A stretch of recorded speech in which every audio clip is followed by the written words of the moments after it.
Greg Andrick here, bringing you another Business Freedom Conversation post.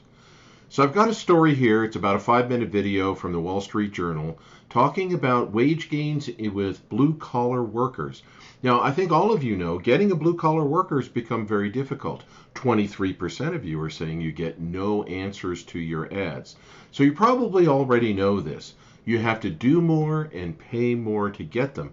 But the silver lining of all this is apparently blue collar workers making gains more than inflation is holding up the economy and causing more people to work in those positions, which cause other people to keep their jobs, and the whole thing is a win-win. Take a look at this video, and you have to temper your attitude if you haven't already if you want to hire people. And since 23% of you, according to NFIB, say you're not getting any responses, it's probably certain elements that you might find in this video that you have to adjust to get those responses. It's a pretty good deal for the economy when so many people are working, and it's a complex thing like so many things we have now that are offsetting. So take a look at this. I think you'll find it really interesting. I think it'll help you in your search for blue-collar workers. This is Greg Andrick, Business Freedom Conversation post. I'll catch you on the next one. This is Betty, a blue-collar worker who tends the counter at a fast food restaurant. And this is Wilma. She's a white-collar worker who writes computer code. Both make average salaries for those two groups. From 2010 to 2012, the salary for Wilma's position would have grown more than Betty's. But from 2020 to 2022, it was Betty that would get the bigger bump.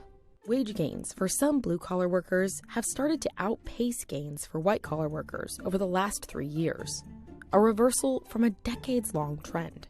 This is a pretty remarkable moment in history.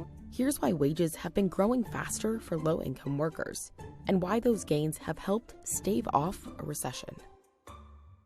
First, it's important to understand who exactly qualifies as blue and white collar.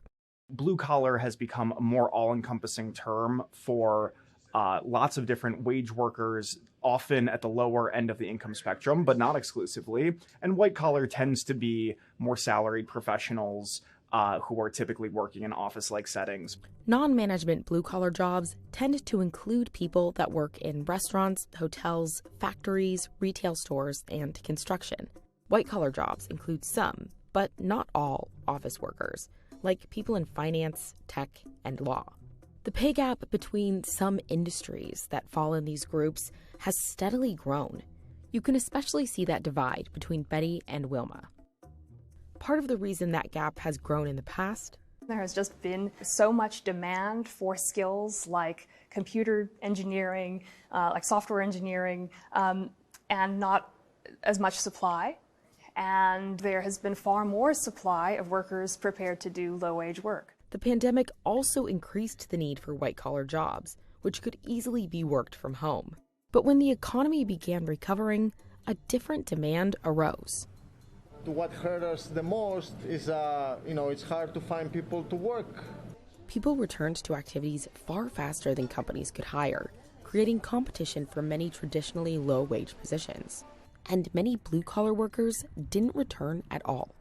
We had a lot of retirees during the pandemic who have not returned to the labor market, and immigration was depressed as well, so we had fewer people entering the country to fill especially lower-income jobs.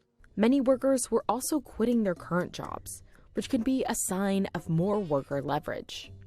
When workers are quitting in large numbers, it's because they're easily able to exchange their jobs for better jobs. And when workers are being laid off in large numbers, it's because employers hold the upper hand and are easily able to exchange workers for better workers. Workers who did leave for higher paying jobs also saw higher wage gains than people who stayed.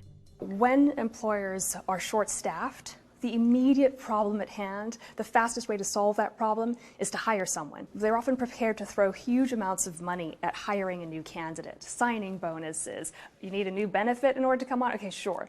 So as demand went up and supply went down for blue-collar workers, the opposite happened for white-collar workers, which kept their wage gains at a lower level than they typically would be. To the extent we have seen shakiness in the labor market, it has been in some of these white-collar professions, like the tech industry. While some economists consider the slowdown in white-collar jobs more of a return to pre-pandemic levels, the boost in blue-collar pay is keeping spending elevated, even during inflation.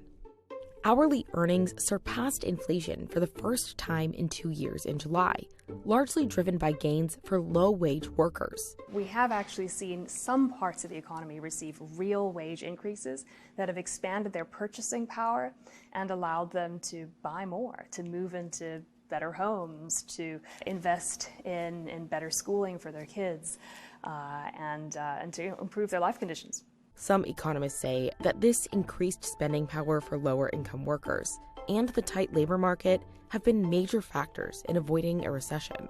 So typically in recessions, lower-income workers, by virtue of the jobs that they work in or the tenure that they have at those jobs, tend to be some of the first to be let go or to not be hired in the first place. If those workers are making more money and they're remaining employed, they are propelling economic growth forward, and they are keeping other people in their jobs, and they are preventing a recession from happening, which creates a virtuous circle for everyone involved. While these earning boosts have helped close the gap between blue and white-collar workers somewhat, the amount that Betty, our food worker, and Wilma, our computer programmer, make today is still very different. And as Federal Reserve officials continue to tackle inflation, they're taking an aim at cooling the job market. What we're talking about is having wage increases still at a very strong level, but at a level that's consistent with 2% inflation over time. Wages have started to cool, and the trend has reversed in recent months. But some economists are optimistic that the gains for low-income workers will continue.